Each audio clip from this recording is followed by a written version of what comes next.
कोटा में हॉस्टल संचालकों की मनमानी, सुविधा के नाम पर छात्रों से मनमानी वसूली, नियमों का उल्लंघन। कोटा, जो कि देश भर के छात्रों के लिए एक प्रमुख कोचिंग हब है, में हॉस्टल संचालकों की मनमानी की खबरें सामने आ रही हैं। बाहर से पढ़ने आए छात्र छात्राओं को सुविधा के नाम पर आर्थिक रूप से लूटा जा रहा है और कई हॉस्टल संचालक जिला कलेक्टर के स्पष्ट आदेशों का भी उल्लंघन कर रहे हैं। मनमाना किराया और सिक्योरिटी। राजीव गांधी नगर स्थित हॉस्टल संचालक छात्रों से छोटे छोटे कमरों का भी मनमाना किराया वसूल रहे हैं, जो कि 12,000 से लेकर 40,000 रुपए तक हॉस्टल संचालकों ने निर्धारित किया हुआ है।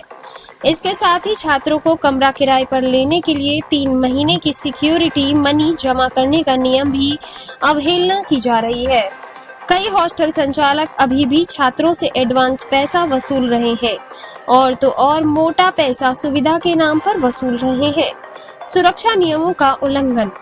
जिला कलेक्टर के आदेश अनुसार सभी हॉस्टल में एंटी हैंगिंग सीलिंग फैन अनिवार्य रूप से लगाए जाने थे, लेकिन ग्राउंड जीरो रिपोर्ट के अनुसार कई हॉस्टलों में अभी तक ये एंटी हैंगिंग सीलिंग फैन नहीं लगाए गए हैं। इसके अतिरिक्त तो हॉस्टल संचालकों को छात्रों से सुरक्षा शुल्क और कॉशन मनी नहीं लेनी है, लेकिन कई हॉस्टल अब भी इन नियमों की धज्जियां उड़ा रहे हैं। सुविधाओं के नाम पर लूट। राजीव गांधी नगर के कई हॉस्टलों में बड़े बड़े जिम और अन्य उपकरण दिखाकर छात्रों से उनका शुल्क भी लिया जा रहा है, जबकि छात्रों के पास उन सुविधाओं को लेने का समय भी नहीं है। इसके बावजूद किराए में कोई कमी नहीं की जा रही है। रिफंड को लेकर भी छात्र छात्राओं का विरोध देखने को मिल रहा है। प्रशासन की ढिलाई। हॉस्टल संचालकों पर जिला प्रशासन द्वारा कड़ी पाबंदी नहीं लगाई जा रही, जिसके कारण उनकी मनमानी बढ़ती जा रही है। कई हॉस्टलों के बेसमेंट में लाइब्रेरियन चलाई जा रही है, जो सुरक्षा की दृष्टि से खतरनाक हो सकता है।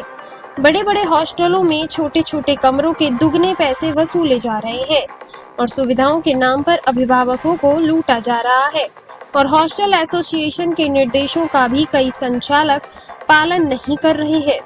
छात्रों की घटती संख्या के बावजूद वसूली। रिपोर्ट में यह भी सामने आया है कि इस बार कोटा में छात्रों की संख्या में गिरावट आई है, लेकिन इसके बावजूद हॉस्टल संचालक छात्रों से मनमाना किराया वसूल रहे हैं। Rajasthan coverage digital news HD की ग्राउंड जीरो रिपोर्ट ने हॉस्टल संचालकों की इस मनमानी को उजागर किया है, जिसमें सुरक्षा और सुविधा के नाम पर सिर्फ आय पर ध्यान केंद्रित किया जा रहा है। अभिभावक अपने बच्चों की सुरक्षा और उचित सुविधा को लेकर चिंतित हैं और जिला प्रशासन से इस मामले में सख्त कार्यवाही की उम्मीद कर रहे हैं।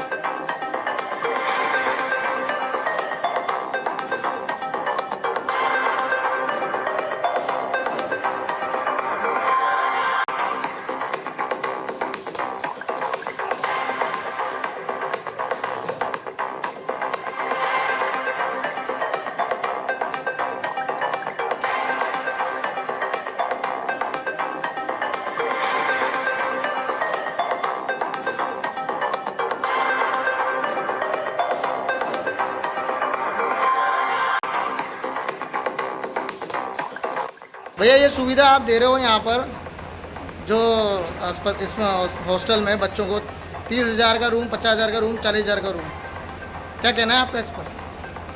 तो फैसिलिटी हमारे वहाँ पे उसी हिसाब से रूम है। बच्चा फैसिलिटी लेना नहीं चाहता, जिम करना नहीं चाहता, इसके लिए क्या कहना है? वो तो सब चीज़ें आएंगी ना, जिम करने खाता नहीं खाएगा उसकी भी अलग चीज़ होती है। फिर भी बच्चे के पास टाइम ही नहीं है। चलो आप हटाओ यार, तो आप यहाँ पर चला तो रहे हैं, परंतु बच्चों के लिए क्या सुविधा आप दे रहे हैं और कितना आपने रेंट लिख रखा है, बच्चों के लिए कितना आप पैसा ले रहे हैं और क्या क्या सुविधा दे रहे हैं आप इसको? और जिस तरह से कलेक्टर ने जो आदेश जारी करे थे कि भाई सिक्योरिटी नहीं लेनी है, फिर भी आपके द्वारा सिक्योरिटी ली जा रही है बच्चों की, इसके लिए क्या कहते हैं? बिल्कुल सर, हमारे यहाँ सिंगल रूम है जो कि 10 बाई 10 के हैं, जिनका रूम रेंट की बात करूँ मैं तो 16,000 यहाँ का रेंट है। इसमें फैसिलिटीज़ हाउसकीपिंग है, लॉन्ड्री है, वाईफाई है, फूड है, जिम है, लाइब्रेरी है, प्ले जोन है, मेडिकल फैसिलिटीज़ है, सिक्योरिटी है। हाउसकीपिंग की बात करूँ तो डेली बेस पे होता है। सिक्योरिटी अपने खाने की बात करूँ 4 टाइम मील प्रोवाइड हम करवाते हैं। इसमें ब्रेकफास्ट की मैं बात करूँ तो दूध, bread, jam, complex paratha, fruits ये सब कंपलसरी होता है। इसके साथ एक और नाश्ता रहता है, जैसे कभी पोहा बन गया, कभी मैक्रोनी, कभी पास्ता, कभी कचौड़ी, कभी समोसा, मतलब चेंजिंग मेन्यू रहता है डेली बेस पे। उसके बाद लंच की मैं बात करूँ तो इंक्लूडिंग दाल, 2 सब्जी रहता है, एक सीजनेबल एक ग्रेवी, उसके साथ कर्ड और पापड़ आपको डेली बेस पे मिलेगा। उसके बाद स्नैक्स टाइम आता है हमारा इवनिंग टाइम पे, उसमें चाय बिस्किट टोस्ट रहता है और एक और नाश्ता रहता है, जैसे कोई भी पोहा, मैक्रोनी, चेंजिंग मेन्यू रहता है। क्या नाम है आपका होटल का? हमारे हॉस्टल का केशव माधव रेजिडेंसी से नाम है, प्लॉट नंबर 2 राजीव गांधी नगर में पड़ता है। परंतु यहाँ पर कहा जा रहा है कि बच्चों का 18,000 भी दे रहे हैं, 19,000 बिल्कुल भी दे सर, रहे हैं। बिल्कुल। हमारा जो ये आपको मैंने 16,000 बताया, ये हमारा स्टार्टिंग प्राइस था जब हमने बिल्डिंग ओपन किया था। उसके बाद हमने इसका रेंट इंक्रीज कर दिया है, क्योंकि हमारी फैसिलिटीज ही सारी अच्छी है। जो फैसिलिटीज हम दे रहे हैं वो सेम फैसिलिटीज पीछे VL टावर करके है, उसमें 27,000 में सब दे रहे हैं, उसी का हम 19,000 18,000 चार्ज कर रहे हैं। तो बच्चा, परंतु अगर आप 29 ले रहे हैं तो बच्चा अगर वहाँ जिम नहीं करना चाहे, बच्चा उन्हें करना चाहे तो पैसे कम कर रहे हैं आप? नहीं सर, ऐसा कुछ नहीं है, भाई सारा कलेक्टर कुछ। द्वारा तो देखो आदेश है कि आप सिक्योरिटी नहीं ले सकते, 1 मंथ की पैसा बच्चों को दिया, पर फिर भी आप सिक्योरिटी ले रहे हैं। बिल्कुल सर, हम सिक्योरिटी ले रहे हैं, क्योंकि हमारा एक बिल्डिंग नहीं सर, ऑल कवर कोटा के अंदर 35 बिल्डिंग है, तो हम सारे हॉस्टल्स में सिक्योरिटी का अभी भी हमारे चला हुआ है, और हमारे जो बॉस करते हैं वही होता है सर। तो क्या क्या आप अलग अलग होटल में क्या क्या रेंट है, पैसे भी आप? सबका अलग अलग है सर, 7,000 भी है, बॉसों का 8 भी है, 9 भी है, 10 भी है, 12, 15, 17, जिसका जैसा बजट है वो वैसा ले सकते 40 हैं। तक आपकी रेंट है? बिल्कुल सर।